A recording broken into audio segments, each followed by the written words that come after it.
Hello, everyone, and welcome back to the R&D Podcast. I am your host, Rachel. And I'm Delia. And in this episode, we're going to be talking about love for hire. Ooh. Smooth operators. Let's talk about it. Whoa. Okay, so this one I think kind of hits home for me a little bit.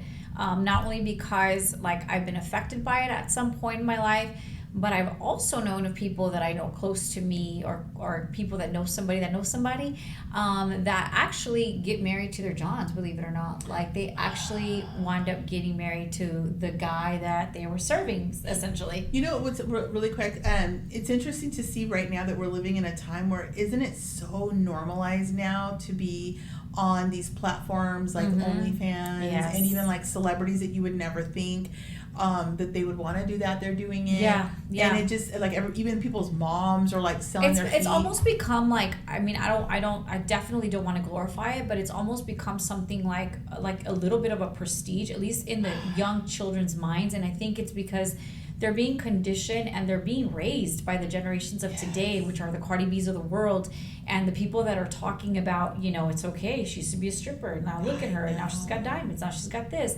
and she's in Rolls Royces. Because remember, it was so frowned upon. I think it was such a taboo. It was such a taboo. I tell a story. In my early 20s, I remember, I had a few girlfriends that used to like to go, to strip club, and it's not my thing, but, this one particular friend wanted to catch her boyfriend there. And, it's one of those things when you're young and dumb, you're just like, all right, let's just go. Let's see if we see, your boyfriend. I happened to see some of my dad's friends, and they were like, oh, your daughter's in, bad steps.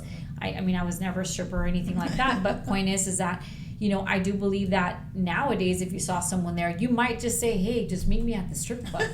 It's just so normalized. It's so weird. And, but I definitely think that, some men, though, going back to, hiring women, because I did get I went on a little bit of a tangent. I do believe that some men, believe it or not, do believe that that's not cheating, because they're not cheating because they don't love them. They're just paying them to go. They really think it doesn't count. And I will tell you that when I've encountered, which we think that's BS. Obviously it counts. I know that I've encountered, in the business world and in different types of men. And listen, I don't get involved with my clients or anything like that, but you hear certain things about the ones that have been single a very, very long time. Muscles. And they're in their 40s or turning 50, and they're like, oh no, they don't believe in marriage or whatever. You kind of go, And because I know Delia's personal story, which is a very heavy story, and I would have never thought that from your ex-partner, let me tell you, my eyes are wide open to that. So whenever anybody's having a conversation and they go, oh no, I don't get into relationships because too much work, I'm listening for the signals going, well, is he paying for love? What is he doing? What is he doing? He's paying for it. Yeah, no, for sure. I think it's definitely shocking. And this is not to bring doubt or put doubt in any of you married women's heads. Yeah. And this isn't to throw shade at men either, but I think definitely that can kind of slip under the radar, and I'll tell you why. Because at the end of the day, I think when a person's actually having an affair on you, that person that they're having an affair on you with requires a lot of attention and time. However, whatever and emotion, that is, right? There's a little bit of everything. And oftentimes, by the way, when that's happening, those girls aren't stupid. They're like, take me shopping, buy me this, take me there. I want to go to dinner. Or maybe they can't do dinner, but, maybe they do a quick lunch. But, I always say they always show up looking good, smelling good, looking to their nines. You're at home with the chongo, doing the things. Burping the babies. And doing all the things. And the thing about that is that oftentimes when that happens, it's a little bit more obvious as a woman. Now, when the person's actually going out on you and they're paying for someone, they're coming home at 5 o'clock. If that's the time they're supposed to come home, guess what? They're coming home at 5 o'clock because they're like, hey, meet me at this hotel for 30 minutes. I pay her, she leaves, we're done. It's a transaction. My wife never needs to know about this. This woman's not going to come over and rattle cages. Now, the mistress, she might bite you in might come and bite you in the if you don't give her the right things, because some women will blackmail you. So I think oftentimes this is not to bring doubt in any woman's mind, But from my personal experience, I can tell you that it was never an overnight stay, or, you know, when you start to see the things that are changing, where because you're like, well, he comes home every day. He doesn't leave. He doesn't go out overnight with the guys. He doesn't do any of the things. He doesn't make up an excuse at 8 o'clock at night. Oh, I got to run to the office really quick. Like, there's no signs. There's none of, I mean, he literally went under the radar. Wow. And believe me, we as women, we have checks and balances where we're like, that doesn't make sense. So wait a minute, you were where and you did what? And believe me, we will remember what happened last year at this time usually, you know, or if not, we have a way to find out. But when this is happening, you can literally go under the radar and you will not know, because they're coming home when they said they're coming home. And all it takes is 30 minutes of a quick wham bam, thank you, ma'am. And fortunate for me, you know, I do believe in the power of prayer. And that's exactly what I did. And I said, you know, my prayers, and let it be shown, and it was. But yeah, definitely that could be a sticky subject and a sticky situation, by the way. And that's a tough thing, because you can sit there, and I think as women, sometimes we, what was the latest thing, right? Some guy said on social media, he was like a relationship podcaster too, and he said, you know, you don't gotta lie to women. If they love you enough, they'll lie to themselves, you know, about you. And I can see where, in some cases, women would turn a blind eye. They would not like it. I could see in some cases they'd go and get hurt and upset, but then they would be like, well, he doesn't like love them. You know, it was just something he did because I was being, you know, moody that week, and you know, or he's just curious and his friend did it, and that, like, the stories that women, of course, potentially tell themselves are pretty crazy, unfortunately. But I will say, like, I cannot personally say that I have or have not been in that situation, because I don't know that I'd be able to tell. Like you're saying, like, I think you get involved with people who, you know, we're businesswomen. I'm a businesswoman. If I'm getting involved with someone, he's likely a high-level business person, or a leader in his industry, whether he's millions or not, right? Someone that's respected. I don't know. Some of these people are so busy. And, you know, before I came into the picture, you came into the picture, how were they managing that situation? Mm-hmm. Were they paying for it? Now that maybe you're in the picture, I'm in the picture, whatever, do they stop paying for it? Is that something that they can start and stop? Mm-hmm. Is that something that they can, once they do it, they see how easy it is and then they just keep doing it? And the reason it becomes a habit. And it becomes just this habit. Because I know people, I know some individuals, and they head down south of the border. We're in Southern California. And they go to Hong Kong. Tijuana, Mexico, right down the street. And there's a place called Hong Kong chicken. Yeah, there's a place, place called restaurant. Hong Kong. People fly from all over the place to go to that place. Yeah. And there's like another one right down the street from there. And so, gosh, I hear everything from like, oh, because I'm going to go see the dentist. Oh, because this, that, and the other. What I did, he's got some sweet tooth. What I did, because we do this show, is I actually went to that establishment's account on social media and was reading the comments, and the amount of thousands in the one post that I was in, thousands of men tagging other men saying, "Ready to go fishing, boys," because they do DC fishing off Baja. Ready to go this. Oh, how about that Baja golf trip? They were actually commenting with the alibis that they were going to give. And I mean, it was really, I sat there and I'm like reading through it, and I thought, this is about to mess me up. Wait, you were like, I'm doing research and development right now, but really it's messing you up. I was like laying in bed hurting my own feelings. Yeah. So it's one of those things that ladies, you may just not even know. You may not know, yeah. I mean, I know a few people, actually, believe it or not, within, you know, inner circles of mine that knew that that's what was happening, and she decided to stay. You know, I definitely think that, in my opinion, when it comes to that type of demise, I think it's important that, you know, if you're not happy, that you just voice that, or you say, you know what, I just want to be an effer. I just want to go out there and, you know, hit as many women as I can. And if your wife decides, which I doubt that anyone's going to be, you know, that's not going to be crazy to not say that it's okay. I think that if you guys both come to a meeting of the minds where you're like, you know what, that's okay. I'm okay if you get a hall pass, a couple hall passes a year. I mean, I've heard it all. And if you guys are both with it, then that's all that matters. So I just grabbed my phone. Those of you guys that are listening and are not watching, there is a Bible verse regarding prostitution. This is for the Jezebels of the world. I'm going to look it up. What the Bible says about, I'm gonna look this up. Yeah, I definitely think that you're always a conversation away from, trying to figure out why this is happening. And some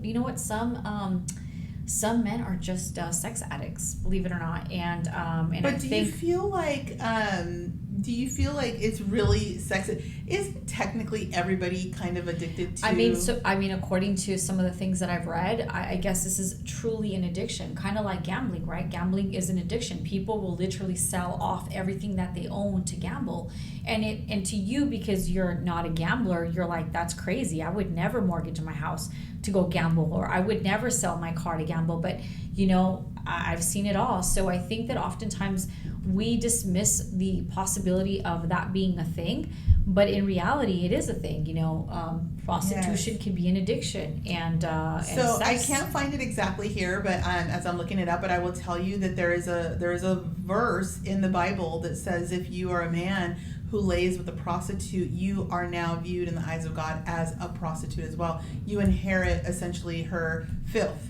And we're not here to be necessarily putting people down. If you're watching this and you're a woman watching this and you're a worker in that world, we're not here to be criticizing you. Right. But there are some things that have been established thousands of years ago that it's a no-go. It's a no-go. And I think in society we live in a time where everything is fine, everything is blasé, everything is no judgment, everything's gentle, parenting, gentle, marriage, whatever that might be. And it's like, no, you have to decide if you're going to hold the line. Yeah. And I think we do see, with friends of ours, women that are married to men with money, it's difficult to then say, I'm going to end this whole entire thing and disrupt my children's lives and my whole financial stability because he likes to mess around with women, faceless women. And I can see the conflict. I can see that struggle with that. I can see how that would be, an issue in my opinion, but I think that, if you feel that you're that person, like how would you ever really know? The only way that you would know is, in my opinion, like men will give you subtle, cues. Maybe there's a cousin that comes over, or maybe your girlfriend that comes over. Now they're like literally taking off their clothes in front of you, have no respect.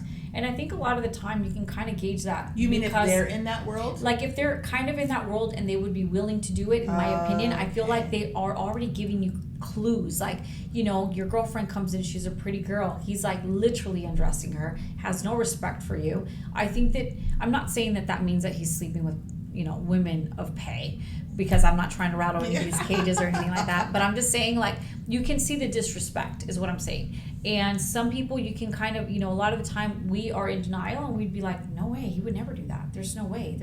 I could never picture him doing that. But in reality, if there is a level of disrespect that he has for you in your marriage, believe me, he probably would be willing to do that. But I think what you just said, oh no, like he would never do that. Listen, nice guys. Here's the thing, we're here to like help people and not like destroy people, but there are nice guys that will pay for these services because they don't want to put their wives in disgraceful positions, no pun intended, like they love and respect their wives to such a degree that they don't want to see their wife behave like what they watch in these videos online, or what they are willing to pay for, right? So they go and they pay for it because that's the place to go see all that stuff and experience all that stuff. And then when they're home with their wives, they want her to stay innocent or, white glove, whatever you want to call it, in that wholesome, right? And stuff like that. And we've talked about this in other seasons, then there's the women that they pull all the stops. They want to be like the ones in the videos and the ones that are on, like doing those things right for hire, thinking, well, I want to give my husband a 360-degree experience of like me, the chef in the kitchen, the in the bedroom and stuff like that. But then there's this little bit of respect that they kind of think they like it, but then they go, oh, like, how does she know that? Why is she doing that? That's never going to stop somebody. Yeah, like, you know what I mean? Like, where did she learn that? Like, and so their minds change about you. And so, yeah, like Delia's saying, you can do all that and it's not going to prevent him from wanting the next new thing. No, of course not. And I think at the end of the day, it's like, the one person can't compare to all the people. And that includes the redhead, the blonde, the black hair, and you can put wigs on, but at the end of the day, it's you. And so, and then sometimes, people, respectfully, and I don't want to throw this word out, but a veces son mañosos. They're mañosos, and they just want to know that you are good, you're wholesome, you're a great woman, and then they want to go do their thing. And I think that at the end of the day, I will tell you, from personal experience, asking you shall receive. If you pray on it, I promise you it's going to come out. Show up I to you. promise you it's going to come out. I met a guy, and don't even think that they have to be rich and handsome, you guys, to be doing this kind of stuff, or wealthy and doing this kind of stuff. I actually met a person. It was a friend of a friend. He's not, this man was cross-eyed. Hello.